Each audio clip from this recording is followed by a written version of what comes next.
예, 시청자 여러분 한 주 동안 잘 지내셨죠? 신유리입니다. 이해랍니다. 예, 제가 조금 오늘 방송이 걱정되는 측면이 하나 있습니다. 네, 왜요?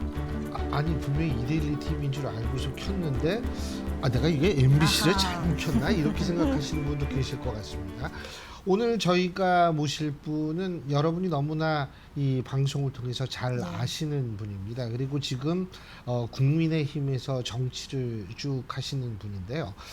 누군지 궁금하실 텐데 제가 힌트를 드릴게요. MBC 뉴스데스크를 상당히 장기간 진행을 했고 또 MBC 100분 토론도 장기간 진행을 했던 바로 그런 분입니다. 네. 이 지금 격동의 상황 중에서도 본인의 목소리를 소신껏 내시는 분이고 또 시청자분들의 또 많은 사랑을 받았던 분, 그 격동 중에서도 아주 용기 있게 최고위원 출마 선언 1호로 하신 분이에요. 국민의힘 박용찬 영등포 당협위원장과 오늘 얘기 나눠보도록 하겠습니다. 안녕하십니까? 네, 반갑습니다. 어서 오십시오.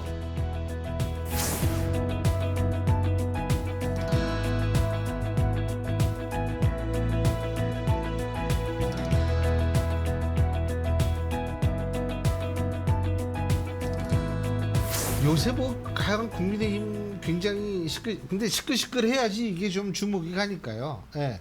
지금 국민의힘 전당대회 흥행은 민주당보다 훨씬 나을 것 같다라는 얘기가 많죠.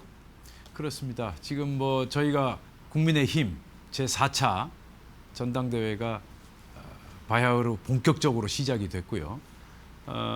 시작부터 지금 굉장히 들썩들썩하지 않습니까? 그래서 모처럼 우리 당이 다시 살아나는 그런 원기왕성한 그런 분위기라서 한번 기대해 보셔도 괜찮을 것 같습니다. 그렇게 에너지 있는 분위기는 좋은데 사실 이쪽을 바라보면 한 명을 중심으로 너무 빽빽해서 문제, 국민들의 시선이요. 이쪽을 보면 근데 시작 전부터 너무 격화해. 이런 시선도 사실은 있거든요. 네, 뭐 제대로 보신 거고요. 흥행도 좋고 분위기가 들썩들썩하는 그런 분위기도 중요하지만 이번 전당대회가 우리 당의 미래를 밝히는 그런 축제가 돼야 되는데 혹시 계파 싸움이 극도의 분열로 이어져서 나중에 굉장히 우리가 원치 않은 그런 상황으로 이어지지 않을까 좀 걱정이 되기도 하는데요. 그러나 또 우리 당 오랜 또 역사를 가진 국민의힘이 자동 조절 기능이 있기 때문에 잘 해내리라고 생각하고 있습니다. 저희가 녹화일 기준으로 어제 이제 당권 주자들 연이어서 이제 출마 선언을 했거든요. 근데 이제 두 가지로 포인트를 짚어보자면 하나는 최상병 특검법 그리고 두 번째는 당정 관계 어떻게 설정할 것이냐 이렇게 우리가 추격을 해볼 수 있을 것 같거든요. 일단 이 당정 관계 부분에 있어서 이 사람은 나랑 좀 공감대가 있었다. 이 부분 여쭤보고 싶어요. 당정 관계는 지금 출마한 네 분이 색깔도 다르고 노선이 다 다른 건 사실이에요. 나경원 후보라고 이제 지칭해도 될런지 모르겠는데요. 그렇죠. 출마 선언했으니까요. 예, 나경원 후보 같은 경우는 나는 자유로운 존재다. 눈치 볼 것도 없고 각을 세울 것도 없다. 또 원희룡 후보 같은 경우는 대통령과의 돈독한 신뢰를 가지고 있다. 네. 또 한동훈 전 위원장 같은 경우는 수평적 당정 관계를 여러 차례 강조하지 않았습니까?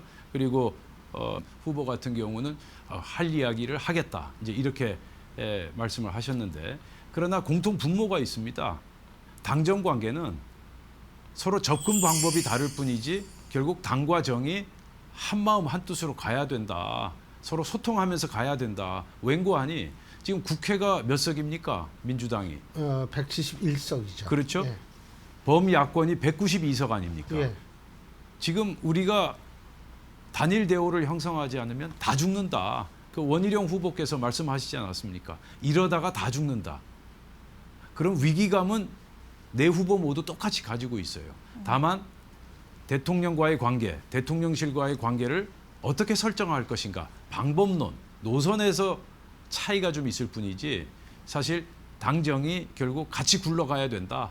우리가 한 배를 타고 있는 그러한 존재이다.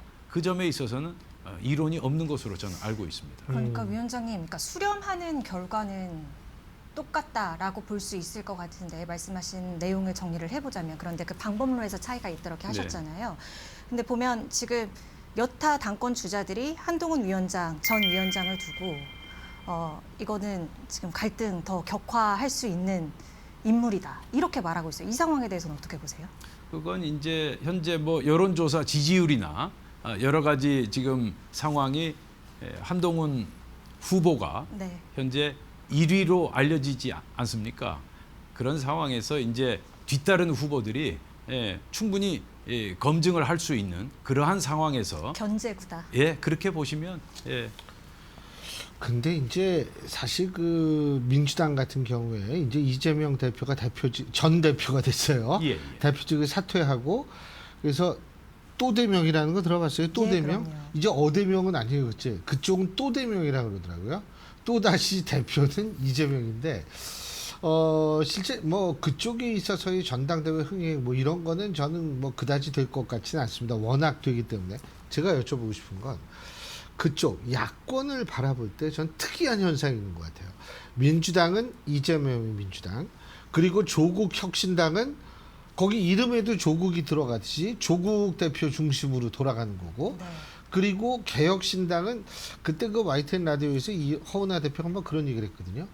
우리는 이준석 당이라는 것을 부인하지 않는다. 예. 이게 야당 세 당 모두가 이 특정인 중심 정당이 되어버렸어요. 이게 상김시대 이후로 처음인 것 같은데 혹시 이렇게 된 이유가 뭐라고 보세요? 이런 식의 현상이 나타나게 된 그 이유. 그러니까 이제 그 팬덤 현상, 팬덤 현상이 초래한 좀 이례적인 현상이다. 저는 그렇게 보고 있습니다. 대한민국 정치가 이제 지금 시스템으로 돌아가고 그런 것이 아니고 어떤 특정 인물에 대한 아주 집중적인 선호, 그게 팬덤 현상으로 나타났고 그 팬덤 현상이 지금 우리 정당 구조를 네. 1인 지배 체제로 몰아가고 있다. 저는 그렇게 보고 있습니다. 그런데 윤석열 대통령은 사실상 팬덤이 거의 없다라는 평가가 많으니까 그렇기 때문에 그런 것들이 지금 윤석열 대통령 지지율에도 일정 부분 영향을 미친다고 보십니까? 상당히 영향을 미치죠. 아하. 그게 사실 지난 40 총선에서 결국 그 팬덤 현상으로 인해서 우리가 패배한 원인 중에 하나로 작동했다. 저는 그렇게 보고 있습니다. 조국 혁신당이 그렇게 뜰 줄 누가 알았겠습니까? 그런데 조국 혁신당이 정말 어마어마한 기세로 바람을 몰아붙이지 않았습니까? 그래서 저희가 엄청난 또 데미지를 입었고요. 결국 우리 예상치 못한 정치권에서 불고 있는 팬덤의 바람, 그게 결국 새로운 현상으로 지금 자리 잡고 있고, 저희 당에서도 한동훈 현재 후보 같은 경우에 나름대로 상당한 팬덤을 형성하고 있지 않습니까? 그래서 이 정치권에 불고 있는 사람 중심 체제, 이게 과연 얼마나 지속 가능할지는 제가 솔직히 잘 모르겠습니다. 그러나 지금 교수님께서 말씀하신 대로 1인 지배 체제, 사람 중심의 정당 체제가 지금 자리 잡고 있고 지금 계속 굴러가고 있다. 그렇게 보시면 정확한 거겠죠. 그 한동훈 위원장 관해서는 팬덤이 어느 정도 형성돼 있다. 그럼 윤석열 대통령은 어떻게 해야 돼요? 이 시류를 타야 됩니까? 글쎄 이제 윤석열 대통령은 이제 국정을 책임지는 입장에 있지 않습니까? 그래서 이재명 대표, 뭐 조국 대표, 또 이준석, 뭐 한동훈 후보와는 좀 다른 차원에서 우리가 이제 바라봐야 되고요. 지난 총선에서 사실 우리가 참패한 것도 정권 심판론이 결정적이지 않았습니까? 따라서 윤석열 대통령의 고민이 엄청나게 지금 깊을 것이고, 특히 이제 전당대회를 앞두고 있는 시점에서 윤석열 대통령이 본인과 같이 이 호흡을 맞춰서 일해야 될 사람이 누구인가, 한 달 뒤면 결정이 되겠지만 앞으로 이제 3년이 남아 있습니다. 3년이면 상당히 긴 시간이거든요. 네. 그래서 윤석열 대통령이 결국은 국민을 바라보고 뚜벅뚜벅 걸어가는 수밖에 없다. 저는 그렇게 보고 있습니다. 네. 한동훈 전 위원장, 한동훈 후보가 그 최상병 특검을 얘기를 하거나 예를 들면 이러한 것들도 일종의 반응성, 나는 반응성이, 그러니까 여론에 대한 반응성이 굉장히 민감하다라는 거를 보여주기 위해서 그런 얘기를 한 거 아닌가 이런 생각이 들기도 하거든요. 예. 그 다른 후보들도 물론 마찬가지지만 특히 한동훈 위원장은 좀 전 위원장은 그런 것 같은데 제가 궁금한 거는 반응성을 그렇게 강조했는데 그 반응성이 총선 때는 제대로 안 먹혔나 이런 생각도 사실 들더라고요. 총선을 직접 뛰어보셨던 측면에서 볼 때에 이 총선 이번 총선에서 이 패배의 원인이 뭐라고 보세요? 제가 현장에서 아주 절박하게 느꼈던 게 우리 우군을 스스로 걷어차 버렸다. 아하. 네. 그 점을 현장에서 아주 절실하게 느꼈습니다. 예를 들어서 예. 말씀을 드리면 제가 이제 그런 얘기를 자주 하는데 우리 국민의힘이 군심과 의심을 잃어버렸다. 군심. 군심. 아. 군심은 이제 최상병 최상병. 사건으로 아하. 예. 군 출신 예. 정말 거대한 그룹이라고 할 수 있는데요. 군심을 잃어버렸다. 저희 지역구에 신길 7동이라는 지역이 있습니다. 예. 해군 출신, 공군 출신. 원래 거기가 해군 본부하고 공군 부대가 있는 네. 곳이거든요. 그래서 거기에 굉장히 수만 명의 군 출신들이 살고 예. 있는데요. 그 지역이 사실 저희 국민의힘에게 굉장히 유리한 지역인데 거기서 우리가 그다지 큰 승리를 거두지 못했어요. 그리고 2020년 총선 때는 해병대 전후에 영등포 지부가 저희 선거 캠프에 와서 네. 플랜카드를 직접 가져와서 박용찬 후보 지지 선언을 했거든요. 그런데 이번 총선에서는 저희 선거 캠프에 오지 않더라고요. 간접적으로 알아봤더니 이번에는 국민의힘을 지지하기 어렵다. 그런 반응을 보였고요. 또 하나 이제 제가 말씀드린 의심. 이건 뭐 결정타였습니다. 결정타. 그래서 그건 제가 굳이 뭐 말씀드리지 않아도 네. 의사 그룹이 예. 이번에는 국민의힘에 확실하게 등을 돌렸다. 음. 그래서 저희 지역의 여의도 같은 경우에는 의사 그렇죠. 출신들 또 많죠. 현역 의사들이 굉장히 많이 많겠죠. 거주하고 계신데 제가 현장에서 선거 운동을 하면서 참으로 안타까운 그런 순간들이 많았고요. 그래서 선거 때는 예민한 문제를 되도록 건드리지 않는 게 좋다. 맞아요. 라는 점을 이번에 사실 아. 절실하게 네. 깨달았습니다. 가슴이 확 들어요. 예. 그런 이번 아까 전당대회로 다시 돌아와서 이 뭐 친윤 비윤 뭐 이런 얘기를 많이 하는데 지금 친윤들의 입장에서 볼 때에는 이제 딴 사람의 분석인데 뭐냐면 가장 중요하게 생각하는 게 네. 누구든 결선에 올라가라. 한동훈 전 위원장과 대척점에 있는 어떠한 한 사람이 결선에 올라가면 그 사람한테 뭐 이 힘을 우리가 많이 보태면 된다. 친윤들은 이런 생각을 한다라는 분석도 있습니다. 그러니까 결국 뭐냐면 결선 투표가 되느냐 안 되느냐가 친윤의 전략이 먹히느냐 안 먹히느냐 이게 될 것 같은데 예. 어떻게 보세요? 결선 투표 열릴 가능성이 있다고 보십니까? 저는 한 70%.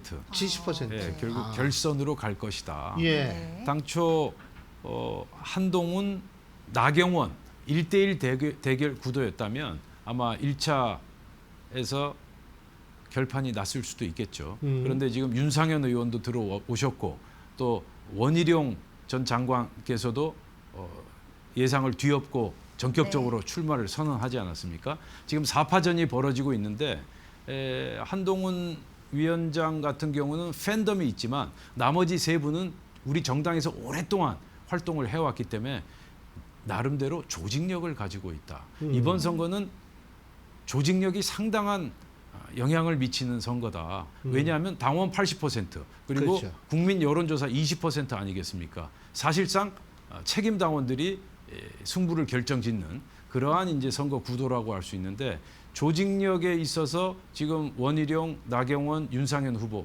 만만치 않습니다. 그래서 나름대로 일정 비율의 득표력을 가지고 있는 분이기 때문에 예를 들어서 1등 주자가 50%를 1차에서 넘기기 쉬울까? 그래서 2차 결선 투표로 갈 가능성이 상당하다. 지금 조직 말씀하셨는데 예.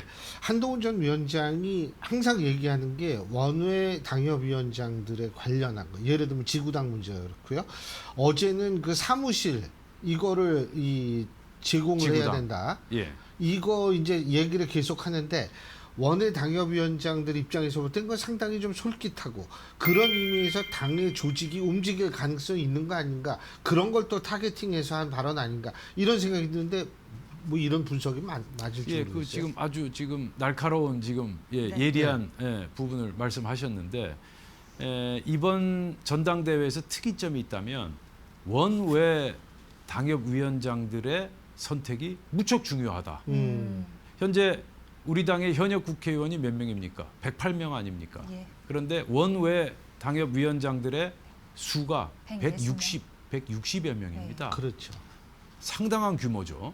현역보다 훨씬 더 많죠. 많죠. 거기다가 더욱더 주목할 대목은 이번에는 원외 당협위원장들이 조직화돼 있고 세력화돼 있어요. 오늘 27일인가요? 저희 대표. 원외 당협위원장 대표를 뽑습니다. 네. 그리고 천목회라든지 성찰과 각오라는 그러한 이제 원외 당협위원장들의 모임, 별도의 모임이 결성이 돼 있고요. 그래서 어제도 사실 성찰과 각오라는 우리 임의단체의 워크숍이 열렸는데 후보 4분이 전부 다 남양주시에 있는 워크숍 행사장에 다 오셨어요. 그래서 일일이 악수하고 인사하고 예. 본인의 정견을 발표하고 심지어 저녁 밤 9시, 10시까지 식사까지도 같이 하는 그러한 상당히 특별한 시간을 가졌는데요. 이번에는 원외 당협위원장들의 움직임과 선택이 무척 중요하다. 저는 그렇게 보고 있습니다. 커다란 변수가 될 것으로 그렇게 그렇죠. 전망되고 있습니다. 네. 이 결국 원 구성 한 산을 잘 넘어간 거라고 보십니까? 어떻게 보세요? 7개 상임위 받기로 하셨잖아요. 참 지난 한 달여간 정말 안타까운 네. 상황이었는데요. 국회 상황을 지켜보면서 선거 참패의 대가가 이렇게 참 참담하고 혹독하구나 그러한 점을 느끼지 않을 수가 없었습니다. 특히 지난주인가요? 국회 법사위에서 입법청문회에서 우리 국방부 장관 출신 그리고 현역 장성 출신 인사들이 정청래 위원장인가요? 정말 인격적인 모독을 당하고 10분간 퇴장당하고 뭐 한 다리 올리고 두 손 들고 서 있어라 박지원 또 의원이 그런 조롱까지 하지 않았습니까? 그런 광경을 지켜보면서 정말 참혹한 심정을 가눌 길이 없었고요.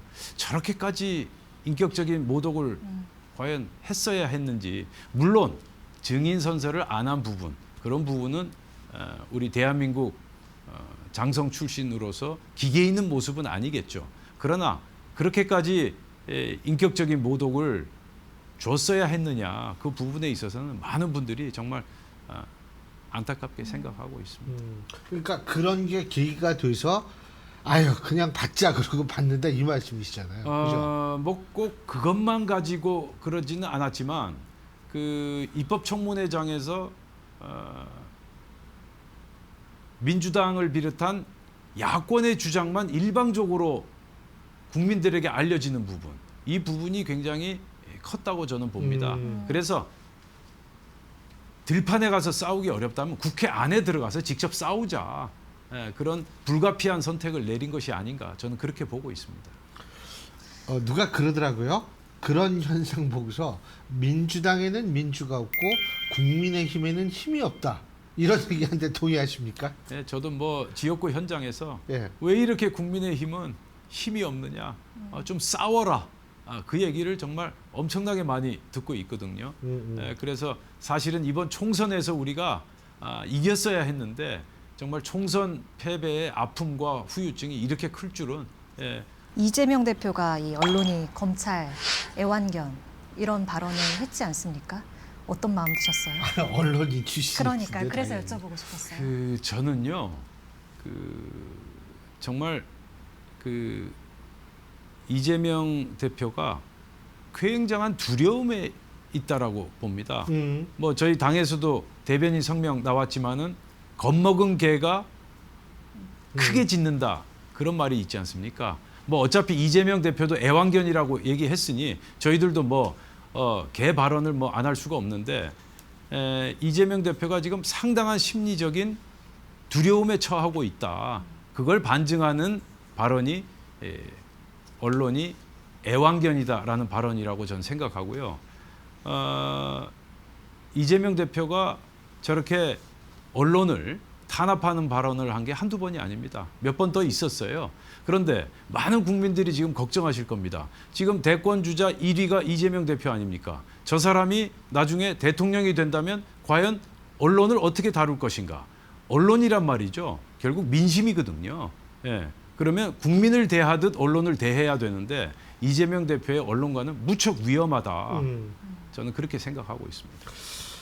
자, 그리고 이제 뭐 시간이 돼서 제가 좀 꼭 여쭤보고 싶은 게 이제 최고위원회 출마를 하셨는데 지금 최고위원회 아직 몇 명이 출마할지는 잘 어떻게 그 대충은 짐작을 하십니까? 글쎄요. 지난 38 전당대회인가요? 과거 보니까 뭐 한 12명까지도 최고위원 출마를 예. 했는데 이번에는 왠지 좀 성적이 저조하네요. 출마자 수가 지금 한 6명, 7명 뭐 그 정도 짐작하고 있는데요. 그게 등록이 등록이 이번 주 아닙니까? 오늘하고 내일입니다. 아, 그렇군요. 네. 그러면 가시화가 돼야 되는데. 예, 내일이면 다 이제 알 수 있죠. 그 지금 본인이 최고위원회 나가야겠다. 왜 그런 마음을 잡으셨어요? 저는 한마디로 절박함입니다. 예. 예, 우리 신앵커님 잘 아시겠지만 제가 그렇게 나서는 성격이 아닌데요. 예. 이번에는 정말 마음에서 우러나와서 망설임 없이 이번엔 나가야 되겠다. 지금 우리 당 상황이 초비상 상황입니다. 이번에 재건되지 않으면 이제 기회는 없다. 지금 마지막 기회다. 지금 선거가 앞으로 2년간 없지 않습니까? 그렇죠. 선거가 없는 2년 동안 우리가 무너진 기본을 다시 회복하고 현장의 진지를 구축하고 민심과 더 가까이 가고 그래서 우리 당의 모자란 부분을 시스템을 다시 재건하는 마지막 기회라고 저는 생각하고 있습니다. 그래서 시스템 말씀하시니까 선거 시스템도 정비하자, 뭐 특위 만들겠다 이렇게 말씀하셨고 예. 당원 소통국도 신설하겠다 이런 말씀하셨던 예. 모양이에요. 어떤 부분 가장 그립 세게 갖고 가고 싶으세요? 우선순위로 두자면요. 제가 간단히 정리를 해드리자면 일단 현장의 진지를 구축해야 된다. 좌파는 이른바 좌파 생태계를 탄탄하게 구축하고 있다. 뭐 시민단체, 사회적 기업, 사회적 협동조합 이런 오랜 세월 구축한 좌파 생태계가 존재하는데 우리는 아무것도 없습니다. 정말 이건 크나큰 문제라고 저는 지역구 정치인으로서 확신에 차서 말씀드릴 수 있고요. 그래서 제가 생각해낸 게 봉사의 힘이라는 거당적 봉사 시스템을 만들자. 아하. 예, 현재 전국에 있는 봉사활동 인구가 1,500만입니다. 등록 인구가. 점점 많아질 거예요. 예, 굉장히 많고요. 실제 활동 인구가 한 200여만 명으로 추산되고 있습니다. 자, 그러면 이 현장에서 묵묵히 일하시는 이 위대한 봉사활동, 자원봉사자들과 우리 함께 가보자. 그러기 위해서 우리 당내 또는 당 밖에 사단법인 형태로 봉사의 힘이라는 시스템을 구축해서 묵묵하게 일하는 자원봉사자들과 함께 손을 잡고 같이 일을 해보자. 예, 그래서 한여름에 또는 뭐 폭우가 쏟아질 때는 우리가 현장으로 가장 먼저 달려가고 또 칼바람 부는 한겨울에는 독거노인 그리고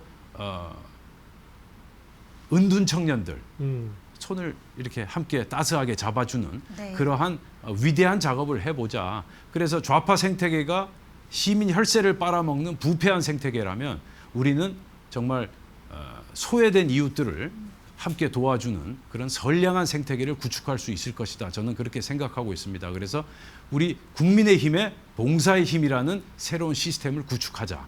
두 번째는 당원들을 소중히 여기자. 평소에는 전혀 우리 당원들에 대한 대우를 하지 않다가 아쉬울 때, 선거 때만 되면 우리 당원 동지들을 찾아왔어요. 이래서는 안 된다. 평소부터 당원들과 혼연일체가 돼서 서로 소통을 해가자. 그래서 우리 당 내에 당원 소통국을 신설하자.